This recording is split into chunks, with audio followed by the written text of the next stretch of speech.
নমস্কাৰ, মোৰ নাম তৰুণ চন্দ্ৰ ৰায়, বঙাইগাঁও চকাপাৰাৰ পৰা। বাই প্ৰফেশ্যন এক্স আৰ্মি ৰিটায়াৰমেণ্ট।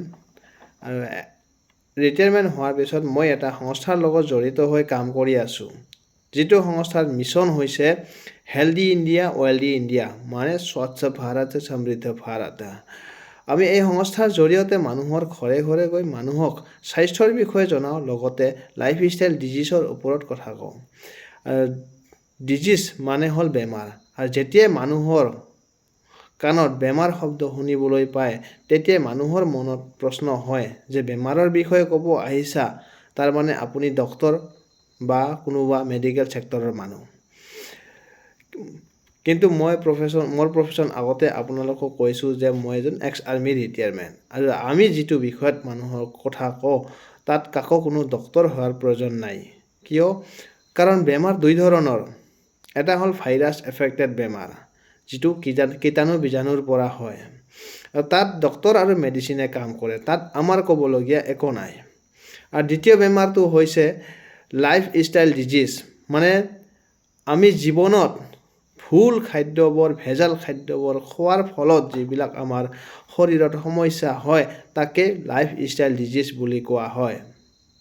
আৰু এই লাইফষ্টাইল ডিজিজৰ বিষয়ে আনক জনাবৰ কাৰণে কাকো কোনো ডক্তৰ হোৱাৰ প্ৰয়োজন নাই। কিয়? কাৰণ আমাক সৰুতে আমাৰ মা দেউতাই, আমাৰ ককা দেউতা, আইতাহঁতে আমাক ৰাতিপুৱাৰ সময়ত কিছুমান প্ৰাকৃতিক খাদ্য খুৱাইছিলে, যিবিলাক খাদ্যই আমাৰ শৰীৰ সদায় সুস্থ ৰাখিছিলে।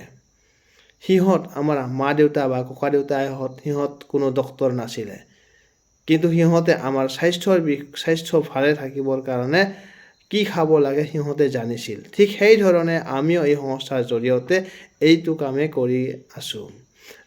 আপুনি যদি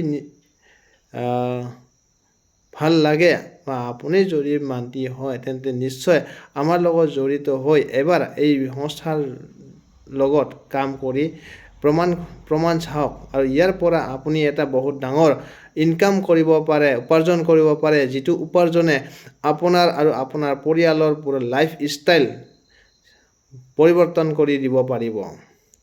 আহক তেন্তে আমি সকলোৱে মিলিজুলি আমাৰ এই সংস্থাৰ লগত জড়িত হৈ কাম কৰোঁ, আৰু আমি মানুহৰ ঘৰে ঘৰে, পুৰা ভাৰতত ঘৰে ঘৰে আমি